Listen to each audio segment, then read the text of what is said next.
everyone. Welcome to our District 62's How to Look Like a Rock Star on Zoom or whatever social media you happen to be on.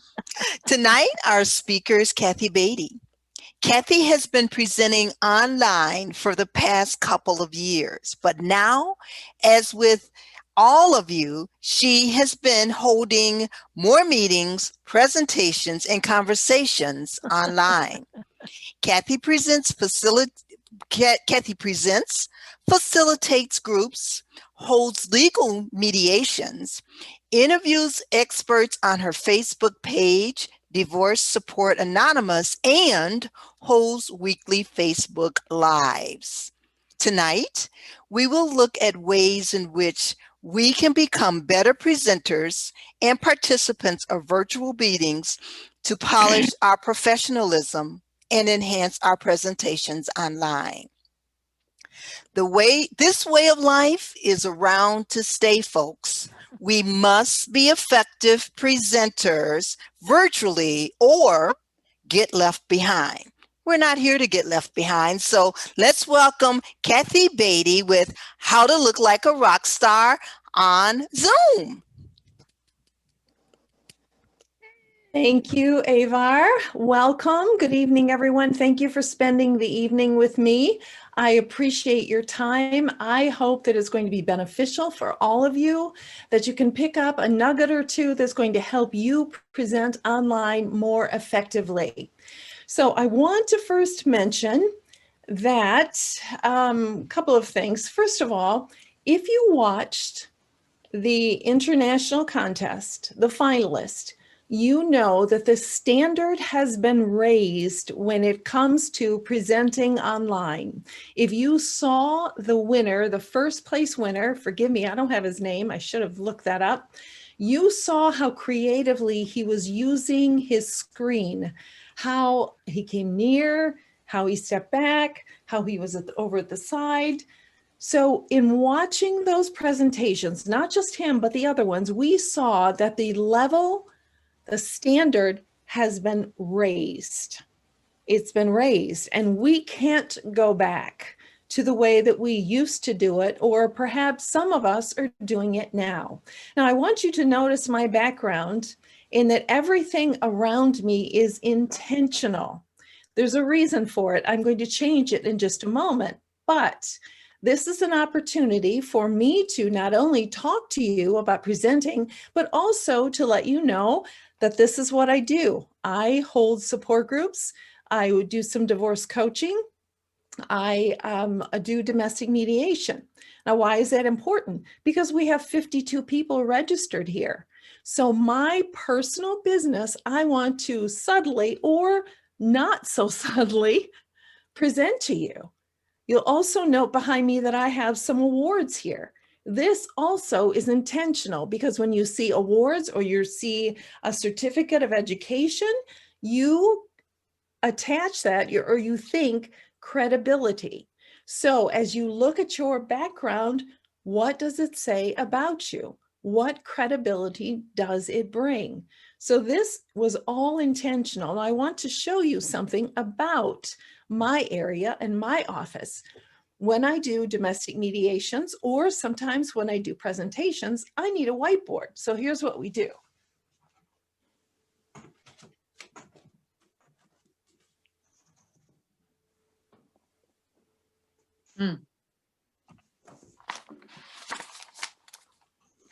We have very quickly changed our background so it has multi-purpose.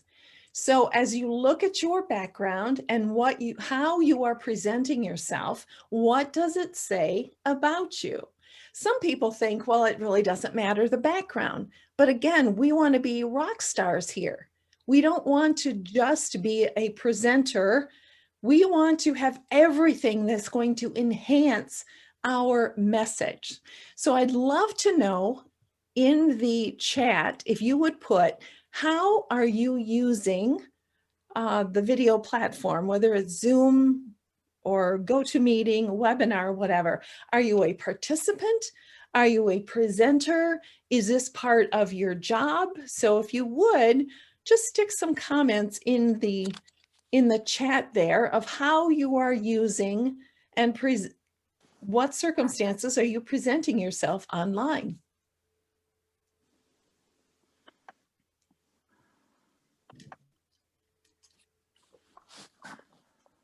And okay, Melissa's presenting, attending lots of Zoom meetings, both presenter and participant. Great. Toastmaster meetings, wonderful. Toastmaster speeches, webinars, I love it. And as Avar noted, we're not going back to where we were before COVID. This is now integrated into our life. So we have to be able to present ourselves well. We have to be able to present our message. Why is this important? Because we want to be professional. We want to be influential. And this is not as easy as it once was, as standing in front of a group of people. Now we are somewhat limited by this screen. We're no longer 3D, right? So we have to be more professional, and also people's minds are so easily distracted. We have to be able to keep people's attention. Really important. And most important of all is that you have a message to speak to your world, whether that's your Toastmasters Club or a presentation that goes literally around the world. You have a message that needs to go out. The good news about having Zoom and being able to do this is we can have people from literally all over the world joining us. So our influence has truly opened up in so many, many ways. So we have to get good at it. Now, I want to share with you just a PowerPoint here. Let me see if I can share screen. We'll share screen and then we'll make it into a play. I want you to be well aware of something called Zoom fatigue, because we are all running into this. We have so many opportunities now to go online, to watch webinars, to be on Zoom calls, that we are becoming fatigued. Our muscles, our memory, our mind, our eyes, we're becoming fatigued. So that's the tiredness, the worry, the burnout that's associated with using virtual platforms. So we're getting worn out from using this system of doing. And audio is the main reason that our virtual meetings are so tiring. Audio, and I'll present that in just a few moments, but if we don't have good audio, or the sound is not syncing with our mouth, it is causing an extra step, an extra energy for our brains to do. And this causes interruption. It also blocks a real connection with our audience, which is why we need good equipment. And we will talk about that shortly. So important to note, we're fighting upstream here. We really are. So when we interact, when we connect in person, our brain gets rewarded with oxytocin, which is a hormone in our brain that's released when we're together. And this is really a reward that we get with social interactions. We physically change in our brain when we are together. We get the hormones in our brain are dopamine, serotonin, endorphins, oxytocin, which builds bonding, love, and trust. And that's not as easy to accomplish when you are presenting online. We need those brain rewards, and that's going to take some extra effort on our part. How many of you, listing if you would in the chat, have experienced a fatigue or being zoomed out? If you would, just put in there. put in the chat. And I'm seeing the numbers go up. When I'm sharing a screen, I just see the numbers up there. So you know what I'm talking about. And sometimes it's a little difficult to get our minds pumped up to come together because we're missing that piece of interaction with other people. Important stuff. So one of the other things that we're missing here is there are subtle facial and body gestures that are not captured on Zoom. And when we are staring into the screen or the camera, after a while, it gets a little, I don't know, maybe unnerving for some people because we do it online, but if we did it in person, it would be, a little bit too much. It'd feel pretty weird. But here we're having to do that, but we're not able to connect with eyes. We're connecting with a camera. So I have to, in my mind, do another extra step. They're out there. It's okay. There's really people out there. You're not just talking to a little bright light. So all of these things we're missing online. So we have to make up for them and compensate for them. You have a message, and I want you to be able to present your message, whether that's an educational speech or the gospel. I want you to be able to create your message in an effective way that doesn't get distracted, bogged down, and allow people to experience the Zoom fatigue. So how can we help each other through these times to be more professional in our presentations and with being a participant? Whoops, I stopped sharing and that disappeared and you didn't. There, okay. So I have sent out, and if you have not received one of these, please let me know. I've sent it out multiple times of etiquette for Zoom meetings. I think it is really, really helpful for you to look over, to check, am I doing this right? Am I doing this at all? So I know we're going to have a Q&A at the end, but if you have a burning question, I'd love for you to put it in the chat. And Avar is going to interrupt. Feel free to interrupt me and answer those questions. I want to meet you where you're at. I have a presentation, but it's not going to be effective if it does not relate to the questions and the real world of where you are. So I want to be able to do that.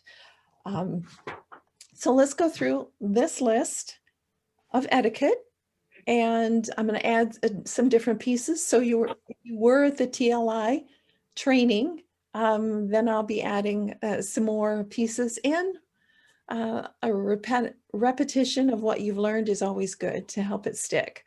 So any questions, please jump in there. I need the list. You know what? I wonder if I can attach it here to you. Nope, I can't. I don't have that capability. Okay, I'm going to send that to Avar and she will send that out because she has all of the participants. Should we take a minute and do that now?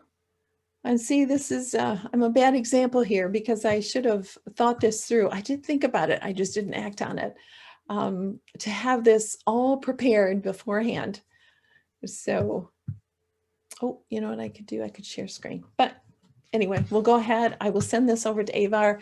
You can take notes and then you will receive this etiquette for Zoom meetings that I've prepared.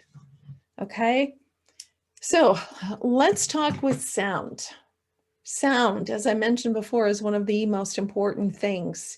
People can put up with a screen that's a little fuzzy, but they need sound. What are you using for sound? I use a Yeti mic. There are other mics that are not as expensive as this one, and they're available that you can use if your computer does not pick up good sound. Some computers, some Apple computers pick up really good sound.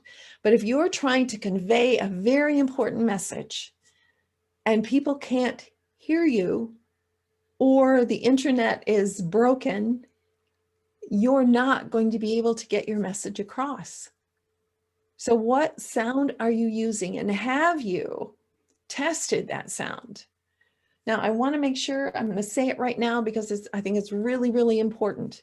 If you are on Facebook, and I'm assuming the majority of you are on Facebook.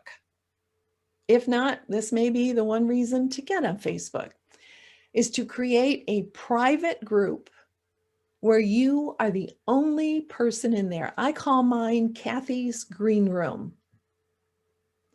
And what I do there is, if I want to test my sound to see how it's coming across, then I can do a recording in my green room, and then I can listen to it.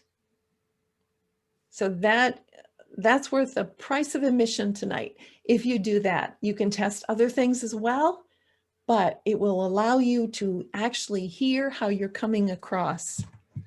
I do have a couple of these sheets, which are, can't see them real well, but they're sound softeners, I guess you would call. And sometimes I will set them up around me. And what this does is it softens the sound so it doesn't bounce off of hard surfaces. You can also put a towel underneath of your computer that would help, a towel on your hard surfaces. So you don't have to spend an exorbitant amount of money, but you can help your sound, enhance your sound. And what that's going to do, again, it's going to help you come through clearer and better. So let me stop, just see, I don't know if there are recommend other sound options. I did mention the best way to test your sound.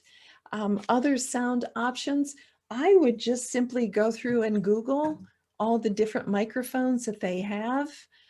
This microphone was a little over $100, and I was doing some radio things and I wanted the quality. But after COVID, all these prices shot up. So you'll need to look around. I've heard some people go on eBay and they've gotten better deals on them, but I would certainly look into that. If you were going to improve in one area that you were having to put money into, I would say sound would be the one. We'll talk about cameras in a minute, but you do want the sound to be of quality. Really, really important. And I wish I had some other sound options. I know I've heard of some. I've been in a training group for the past, probably 5 months prior to COVID. And I was doing training on this called Video Rock Stars for the very purpose. I wanted to be good at it. And little did I know that COVID would come.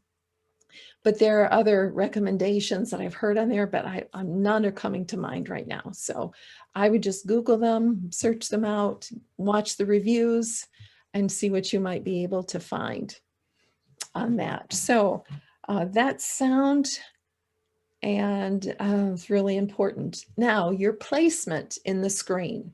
So right now, my chair, it's an old office chair and it doesn't go up and down anymore. So I'm sitting on some pillows. The reason I'm doing that is because I want to be a couple of inches above the top of the screen. That's the space that you want to be. Because if I were down here, well, I'm going back too, but if I were way down here, it would look like I was down in a hole. So you want to be a couple of inches from the top of your screen. So that's your placement of where you need to be. And again, look at your background. And is this a professional background that you want to present? And what is it saying about you? And is there opportunity for you to say something about you and your credibility by using your background, whether it's subtle or not? Virtual screens, I think we'll get into that in just a moment. Virtual screens are kind of tricky. They don't always work real well. Let me give you an example. Virtual backgrounds, right now I've got none. This is one that I prepared for tonight. It's okay, but you'll notice a little bit of movement around my head. again, who is your audience? How professional do you need to be? If I were presenting this, I don't know that I would use it. I like it to look more real, and that's why I'm using the board up there that again pronounces my work and what I do. So look at your background; it's important. How are you coming across? So keep that in mind. Okay. Sound, background. So once you set your camera and your microphone, don't move it. Because when you move it, or if you are on a telephone, yeah, question? Oh, I heard something. We do have a I thought question I in the chat, Kathey. okay. How do you feel about standing up with the camera farther back to add more gestures and movement? Yes, and we are going to speak on that, and I'll just go ahead and speak on it now. The reason again that I have this back here when I'm doing mediations, I will go to the board. Now, when you're standing, it gives a new energy to your presentation. When you're sitting, it's more like, conversation.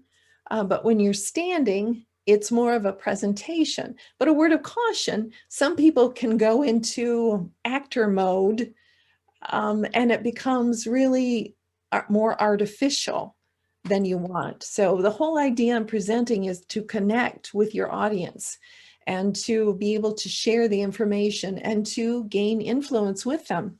So as I stand back here, if I'm using the board, I do have that opportunity, and that's what I do. Now, with my microphone, I have a table over here that I typically, if I'm back here for like a mediation, I will set my microphone here to ensure that I've not lost my sound quality because I'm quite a ways from the screen. Another trick is if you have a cordless mouse, and I didn't set this up ahead of time, but what I could do is I could be operating my PowerPoint from back here. So if I wanted to share the screen again, well, I put it away, so I don't have it open to share. So, but I could do that up here, and I could use this. I've got my microphone here. I've got my pencil, and I could do some illustrating up here, all the while keeping eye contact on the camera. And I could do whatever I need to do up here. So it does create an opportunity for our gestures to be used, for us to be more real with our audience. I know when I'm doing mediation, sometimes I'm down like this and listening and talking. So that gives just another movement, another opportunity for you. So experiment with it. Where do you feel the most comfortable? What works the best for you? And what's the most effective? Again, you're going to record it on your Facebook page, Green Room. It's a group, it's a private group, so no one else sees it but you. So there's an opportunity. There's another question if you want to entertain another question. Okay. And the question is, I like to hear from and involve my audience. Online Zoom has made this very difficult for spontaneous audience interaction. Do you have any tips for how to involve the audience in online presentations? Wonderful question. Wonderful. The couple of questions that I ask you to go into the chat to give responses is a way in which we can do that. I could have set up in the beginning the rules, if you will, or guidelines on how my presentation is going to work. If you have a question, raise your little blue hand. My clicker back. Raise your little blue hand. Or I want you just to raise your hand physically so I can call on you. And I have a producer or a moderator, and she's going to call on you. She's going to call on you and interrupt me so that we can have more interaction. So if you set it up that way in the beginning, but always you want to say, please mute yourselves unless you're speaking, because we all have been in those meetings where the dog barks, the kids come in, different sounds happen. So we always want to be considerate when we're in a meeting that we are always muted unless we are speaking. But yeah, there are ways involving your chat and having them raise their hand or their reactions. Do they have a reaction that they want to put up? Encourage those reactions to happen. What's really cool about the reactions is they stay up for a short time, I don't know, 10 seconds or something, then they disappear. So you don't have to, you can just do quick reactions. So is that helpful? Let me know by a reaction. Is that helpful? Okay, there's a thumb up, thumb up. Good, good. So see, in doing that, we do involve our audience. So many of you are presenters. Is there another way in which you involve your audience? I'd love to hear. And you can just unmute and speak up. Kathey, it's Yes. Avar. I have used annotations on the Zoom. It's a feature within Zoom, and I have used that before, and it was very effective. Great, great. Yes. And what is that, Avar? Explain that one. Annotations is a feature inside of Zoom. You have to have your Zoom account set up to allow annotations, and I will put a picture up and ask people to respond to it or to give it a thumbs up, or they can put a plus sign, or they can put their initials, and they write right on the picture. And then when I will ask a question, and then once the question is asked and people respond to it by annotating to it, I can erase it and the picture is still there. yeah, I was trying to show that. It's actually a whiteboard that you could use to do that with, but I don't see that it's set up that way that I can do that. I don't know if you can or not, Avar. I'm not sure it's set up because I didn't think to Yeah. set that up, but I can work on it. Oh, that's okay. Okay. But yeah, that is one way in which you can do that. And it can be quite effective because you've got other people, you've got this whiteboard and you have other people that are drawing on it or adding to it. And you can put text up there. And then you can have people write underneath the text, or they can add their own text, or they can draw a picture. So there are opportunities to do that as well. Thank you. That's a great mention. Great mention.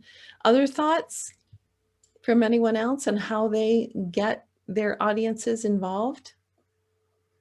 Yeah, Kathey, if I may, I was going to kind of follow up on Avar's suggestion there, because I am aware of the annotation feature. But of course, you spoke more specifically about your role in mediation and using the whiteboard. And I guess I'm wondering if there are circumstances that would kind of guide you one way or the other, I guess, in terms of those features, if you will, for the circumstances in which you find yourself. Yes, well, for me, mediation, because there are corrections and lots of instant changes, I feel more comfortable with the board up there. And plus, when I'm sitting down to do the legal document of the agreement, I can look behind me and I've got it behind me. So it kind of serves two purposes. But I would play with both of them. I would get a couple people and say, hey, let's have a Zoom meeting and let's figure out this annotation thing, because there are a lot of benefits in doing that. So it really depends on what your objective is. Peter, thank you. It's a good question. That would be my reason for doing that. I have been with groups that we did the annotate, and yeah, it was pretty neat because it brings in involvement. So it really depends on what your objective is for your presentation or for your meeting. So if that makes sense. Okay, it's 7:30 already, and I'm like, long way to go. So, but thank you for the questions. Again, I want to pinpoint the areas that you really want answered. I'm not married to this presentation. I can go with the flow of what area you need to go to. So, But in the meantime, cameras, let's talk cameras. Many of you may be using that from the computer, and I have an Apple and it has pretty good quality computer, but I wanted that step up because I do a lot of presentations and I don't want anything to distract. When I'm doing a presentation, I don't want them to see fuzzies. I don't want them to have it blurry. I want to come across clear in sound and in visual. Now let's talk about internet, which is something that, let me see if I can put it in the chat. There's something called speed test, and that is going to allow you to check out your speed, speedtest.net. Let me put that here in the chat for everyone, because that is going to give you an idea what your internet speed is. Speedtest.net. And that's going to, if you don't have good internet, maybe you need to make some changes. Maybe you need to purchase higher quality. Maybe you need, I don't know. One thing is if you can hardwire, get an Ethernet cable, hardwire your computer, that can be helpful for you to get a better visual quality. So again, you don't want any distractions. It's going to take away from your message. So the cables are not very expensive. You plug it into your computer, hardwire it into your, what's it called, router. And then you have better capabilities. But run the speed test, see where you're at, what your numbers are, and so you know what kind of quality you're able to get with your internet access. So we don't want any breaks. We don't want our words to be choppy. We want it to be clear to get our message across. And Kathey, if I may chime in on that a little bit, perhaps you can confirm this. It's my understanding that basically the quality of the Zoom meeting is primarily dependent on the host, if you will, and the quality of their connection.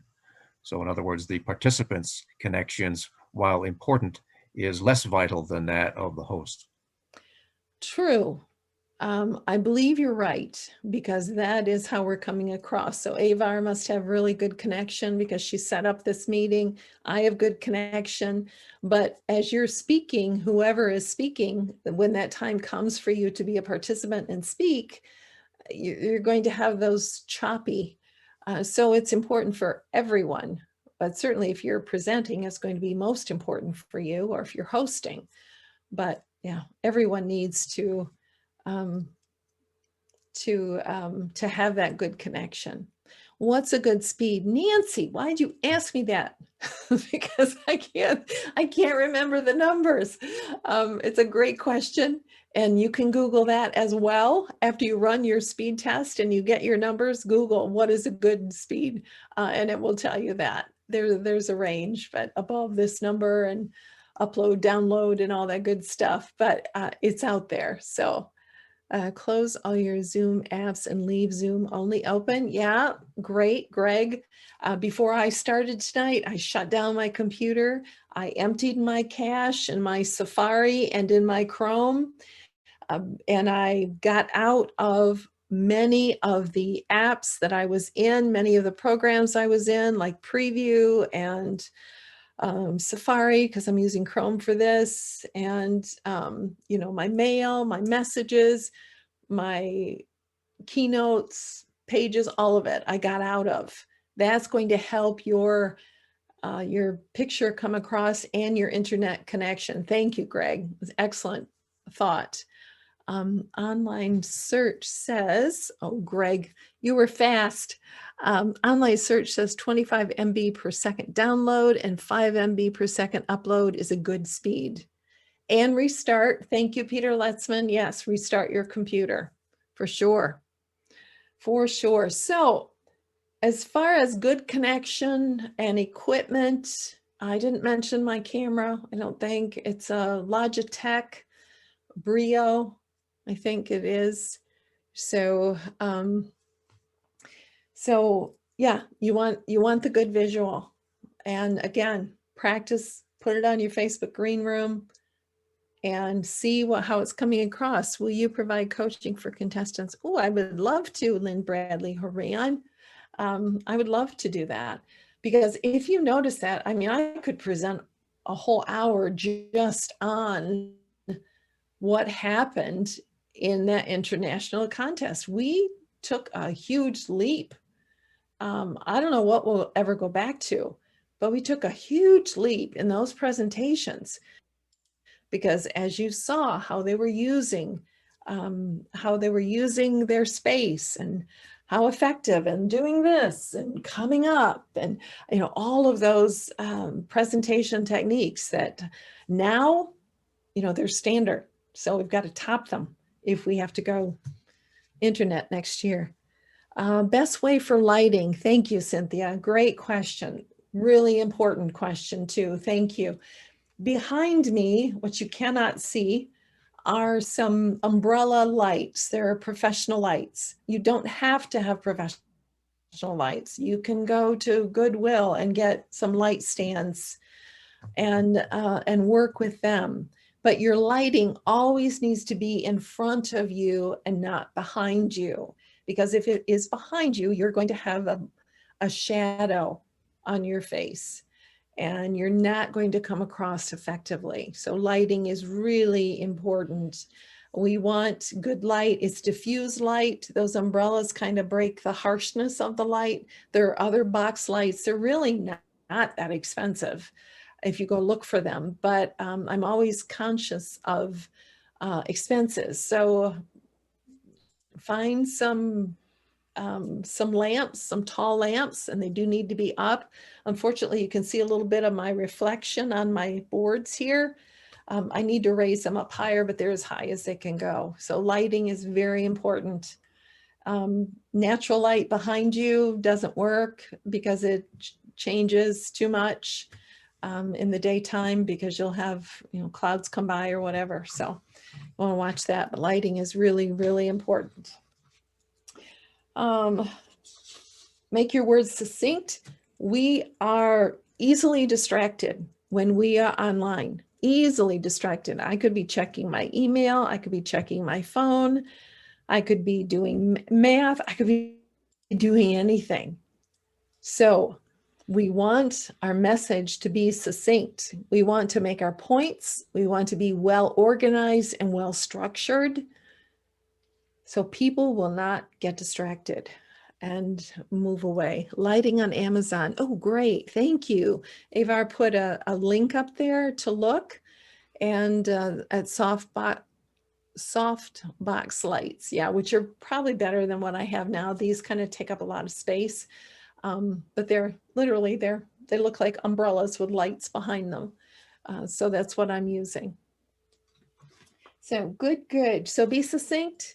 Get your message across.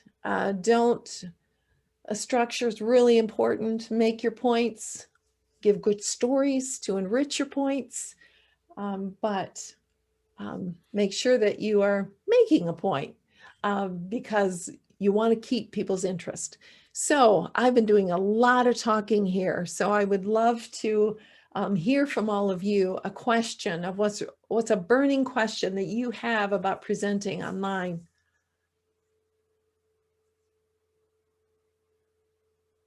No burning. How about a little flicker of a question if there's no burning question? A warm question. Okay, I'll keep going. If you think of it, please let me know. Distractions, we talked about that. Let's talk about eye contact. This is retraining for the brain, right? When we have people here and I see you, I have you lined up here on top. And then I'm underneath, and I'm so tempted. I really want to just, when I'm talking to Bridget, I want to be looking at Bridget. And yet, as a professional presenter, you have to be able to look at your camera. Because right now I am talking to Bridget, but I'm not looking at Bridget. I'm talking to Bridget. So we have to retrain our brain. And boy, is it hard, isn't it? to be able to look there. Some people put little eyeballs on top of their camera to help remind them to look there, or a little Post-it note with eyes on it, whatever you need to do, especially when you are presenting or you are responding to a question, you want to be looking at that camera. There is a question in the chat. Okay, Lynn Bradley. great. Lynn Bradley Haran asks, does the Facebook Green Room help with sound and visual? How does it work? Quick class training. Okay. Yes, it won't tell you what you need to do or what you need to change, but what it will do is it will show you how you're coming across and how you're presenting yourself. So when you see it, and maybe you want to share it or invite someone into your green room. I have Peter Letzman in my green room. So if I want to experiment and I want someone else's opinion, then I can ask him to look at something that I've presented in there. So you go into it, you do live, you're all by yourself, but you can bring people in. And then if you don't want them there, you can kick them out afterward. But it's going to give you an opportunity to practice, to see how you're coming across, what you want to change, realizing how torturous it is when we listen to ourselves and we see ourselves. But you've got to start somewhere. You've got to be able to look at it and see how you're coming across. And again, you can invite people in to get their feedback if you want to. So is that fair enough, Lynn? Do you have anything to add to that?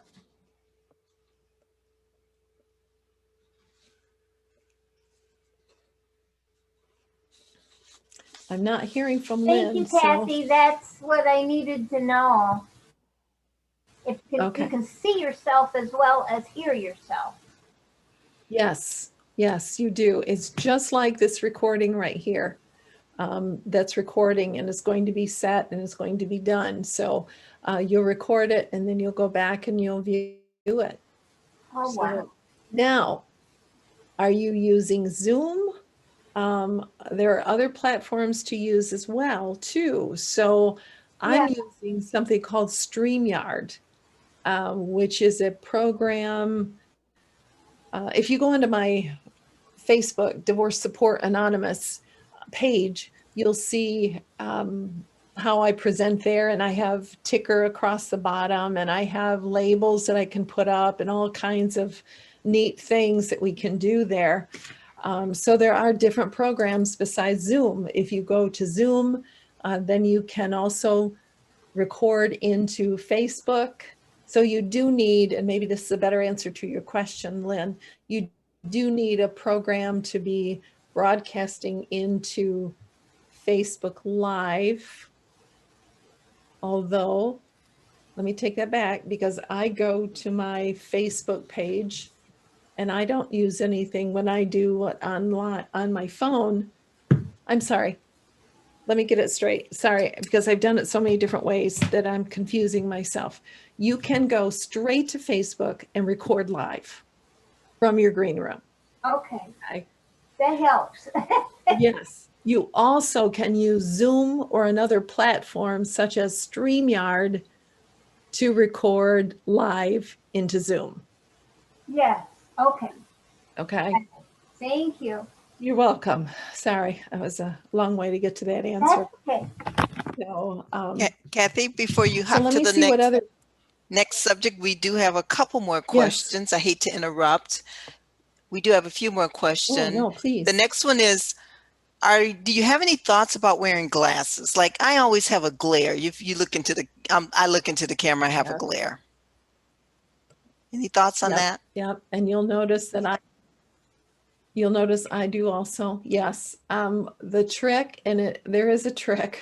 I haven't figured it out yet, but your lights need to be up high enough so that it doesn't reflect. See, if I'm looking up there, you can see that reflection, but it's really hard. And there are glasses that they say work, that the experts tell me they don't work, that are special anti-glare to use. So it's just something that you're going to have to play with your lights and get them to where They're not shining directly into your lenses, or maybe you need to come up a little bit higher so that the lights are not glaring. Let me put my glasses on so I can. So, okay, so you see up here, I've got that glare. But if I'm coming up here, then you see I don't have that glare, as much of a glare. There is going to be some, but there are ways to mitigate it so that it's not as much. Okay. Melissa wants to hop off the technical stuff for a minute, and she wants you to share more Okay. about the skills to develop to present via online platforms. How do you have to prepare differently than in person? Great question. You prepare differently by practicing in a different way. Again, I'm going to go back to the green room, or you're going to have to jump in and practice this, which is one of the reasons I love Toastmasters. Every time before I speak, as you should be, every time before you speak, how am I going to challenge myself here in this presentation? How am I going to risk? What am I going to do? Maybe for the first time, I'm going to be in a Zoom meeting and I'm going to stand up and I'm going to go over to the board and I'm going to try something new. There's no magic formula other than practice, practice, practice, and see what you can do and how does it come across and how effective is it. And hopefully you can partner with someone or trust your Toastmasters club to give you feedback of this worked really well, this didn't work so well. So really, like any other speech, it's a different environment, but we still need the same components of a good speech, good structure. And now how do I get that emotion across? How do I get that connection with the people that I'm talking to? Pauses. We can't forget the power of a pause, right? Because that is still going to work very well in presenting. Another question. How do you set up your presentation if you are not the host, but being a part of the program, like giving a speech in Toastmasters, and want to show something during your speech? That's a great question, because you would need to make sure that whoever is hosting the meeting, which actually Avar and I did prior to this meeting, said, I need to share. Can you allow me to share? And then we talked about recording. Can I record? Well, she was going to already record, so we worked that out. So work it out ahead of time with whoever is hosting. Don't wait until you get to the meeting. Do it before. If you know that you've got a PowerPoint that you want to present, then make sure you make those connections and make sure you're practicing. How do you share screen? That's something that you all will need to know at one point or another. You have to have the program open, and then you have to go into share screen. If you don't have your program open, you can't do it. So here's my share screen, but I had to open it and have it opened before I could share it. So I had it open prior to my beginning when we started. So it was one less step that I had to take. So prepare that with your host ahead of time. Lynn asks, and just so you know, it's 7:48 on my watch. Lynn asks, Okay. could you please address looking up a person's nose and watching people wiggling in their seat? That would come under distractions for me. Absolutely. So again, when you have your camera in the right spot, you're not looking up people's nose. But if you have your computer set on your table and the camera on your computer is looking up to your face, you're going to look up people's nose. Nobody wants to do that. I will tell you something else. When I moderate Government Matters, so I have legislators, federal, state, county, city legislators there. We always start with a Pledge of Allegiance. I have a flag that I put up back here, and we stand to state the Pledge of Allegiance. I practiced this because I didn't want it awkward. Well, I told people we're going to stand to state the Pledge of Allegiance as we always did in person. Now we're doing it here. So what happens? We have several people, legislators, stand up, and what do we see? We see their bellies through the Pledge of Allegiance. It's like, people, we don't want to see your bellies. So practice that. And make sure when you're moving, how are your moves? So I had to, doing the pledge, I had to practice, how do I get out of the seat gracefully and go over and state the Pledge of Allegiance so that I wouldn't look like a clod doing it. So practice those moves. And yes, make sure your head is up, your camera is looking directly into your eyes. It should be at eye level. And yeah, and your microphone should be about this far. Pretty much this far, depending on the quality of the microphone, as close as you can get it to your mouth. So, and there's headphones as well. Some people use headphones. I have them. I've used them a couple of times, but I don't feel the need for it. So I want to finish with questions. We've got just a couple more minutes, and then I'll just do like a minute wrap up, if that's okay. So any other? There is a question from Ron Music. Okay. Please talk a little more about, I'm sorry, go ahead. No, that's okay. I was just going to say, Ron, why don't you just unmute and talk? Yes, talk a little bit more about movement on the screen. Like you mentioned earlier about the international contest, people got close or farther away. You can't move fast on Zoom or else you become a blur. You already mentioned about the background, you blend in. So there's a lot to do about movement, and certainly standing still gets to be kind of boring. So give us your thoughts on movement. Well, I think you saw it illustrated beautifully. You shouldn't, unless you've got really poor connection, which I really felt sorry for one of the speakers who had a bad connection. I forget what other country he was in. So totally understandable. But your movement, I think there was one guy who moved rather quickly and didn't become a blur. So again, you're going to practice this and just practice it. You don't want to, just like speaking in person, you don't want to move too fast if it's not appropriate for what you're saying. You want your movement to be meaningful, intentional. How many evaluations have I heard from you, Ron, of having your movement intentional and your eye contact through a thought? So just practice it, and practice. If you move fast, what happens? How is that affected online and virtual? And it's going to depend on your internet connection, really, on how well it comes across. So if you have good internet connection, you can move rather quickly.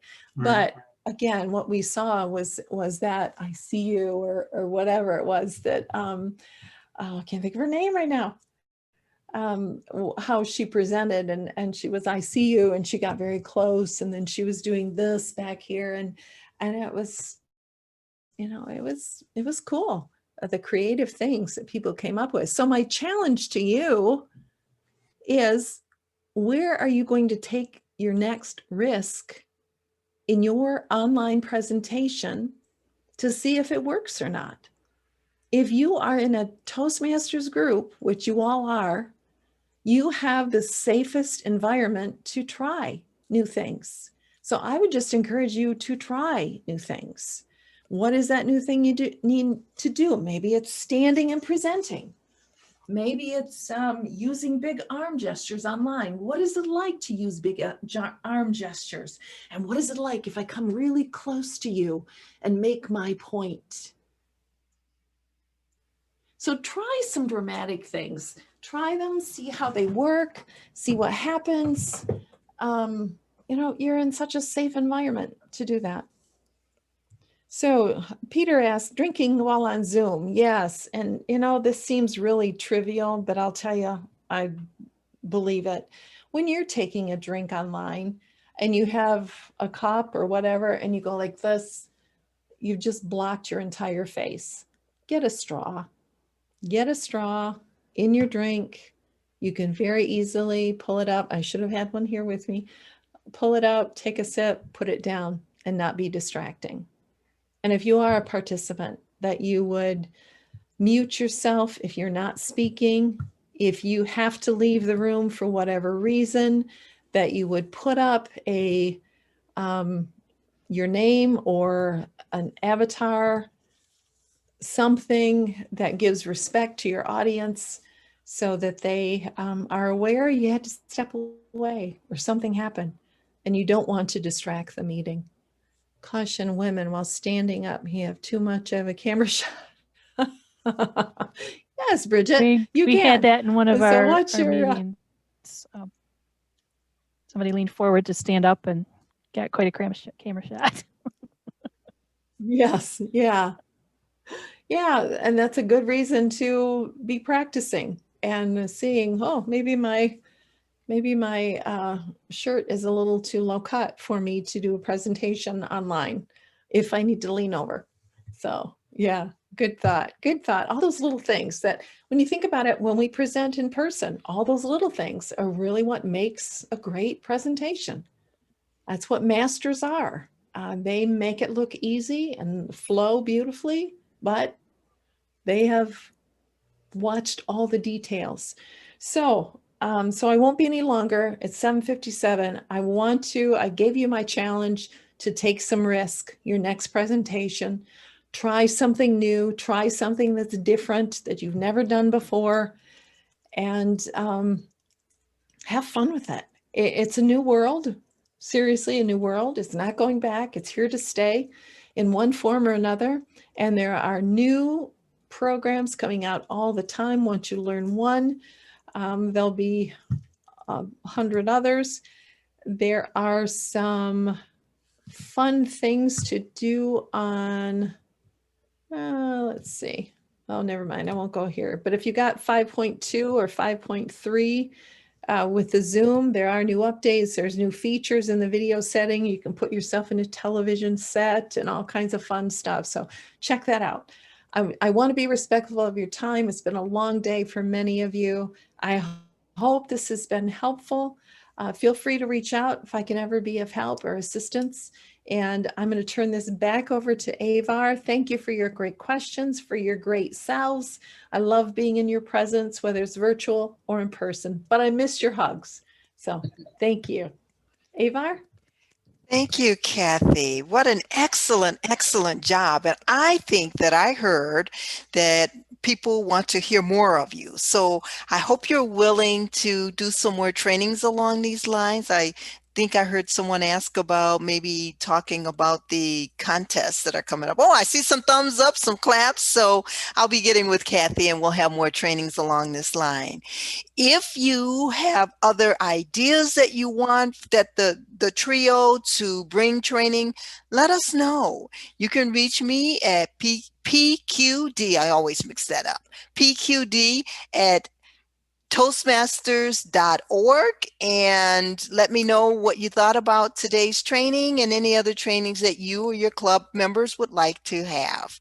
Thanks again to you, Kathey. Thanks to everyone for attending, and we are signing off.